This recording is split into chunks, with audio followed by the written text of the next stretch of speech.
Hey guys, আসসালামু আলাইকুম। আপনাদের দেখাবো আজকে আমি চলে আসছি বিক্রমপুর। এই যে দেখতেছেন শুধু আলু ক্ষেত, এখানে আলু চাষ হয় শুধু। তাদের প্রধান ফসল হচ্ছে আলু।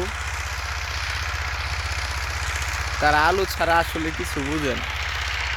ওই যে ট্রাক্টর চাষ দিচ্ছে, এগুলো লাগিয়ে শেষ, অনেক সুন্দর হয়েছে লাগানো।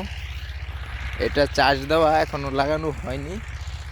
লাগানো বলতে তারা আর কি আলুকে বুনে, তাদের বাসায় আলু লাগানো হয় না, তারা আলু বুনে, ধান বুনে। দেখেন কি সুন্দর মাঠ ঘাট, ফসলের সেই একটা পরিবেশ। এক কাকা সার দিচ্ছে খেতে অনেক সুন্দরভাবে। আসলে জিনিসগুলো, আবহাওয়াটা খুব সুন্দর, অত্যন্ত সুন্দর একটা পরিবেশ, অত্যন্ত সুন্দর একটা পরিবেশ। গ্রামটি খুব সুন্দর।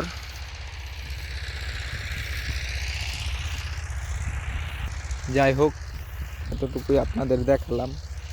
আসলেই ভালো লাগার মতো একটা পরিবেশ, যেটা আসলে দেখলে বোঝা যায় বাস্তবতা আসলেই অত্যন্ত সুন্দর।